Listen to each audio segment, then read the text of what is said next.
Hey everybody, hope you're doing well, having a great day. It is a little bit nicer out today, a little bit warmer. Actually, it's kind of surprising that when the weather now gets into the 40s, it feels, wow, it's kind of warm out there. So wherever you are, I hope you're having a great day and that life is good, even though it's a strange time, but life is still good. I want to we're going from the book of James. We're in James chapter 1, verses 5 to 8. Listen to what James tells us.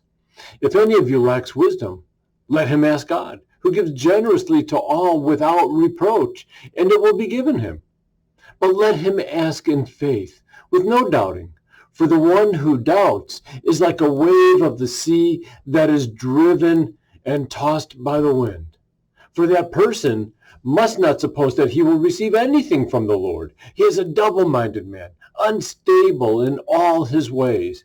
And that ending almost sounds kind of vicious, but it's really not meant to sound vicious. This is what James is getting at.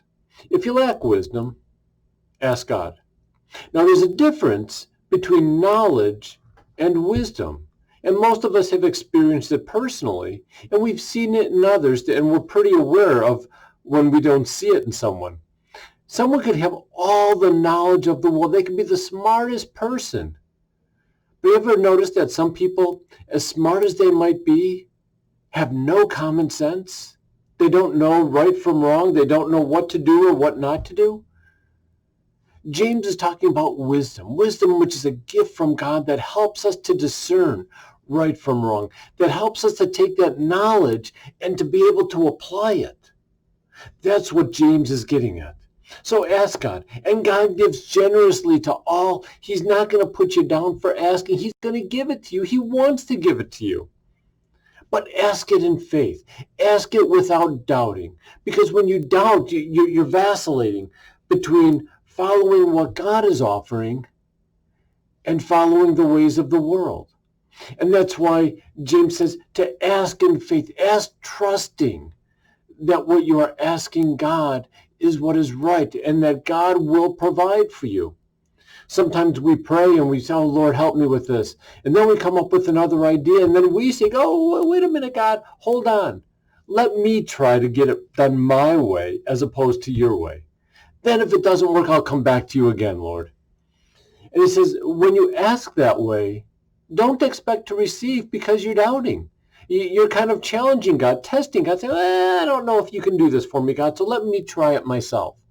That person shouldn't expect to receive anything because when God says you're a double-minded person, you're unstable, what they're saying is you're thinking on both sides. You're thinking with, in a sense, two heads. I've got my head of faith and I've got my head of the world. And I'm going to go either way depending on which whim I'm following.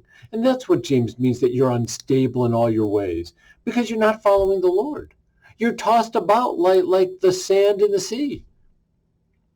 So think about if you threw a piece of paper into the water.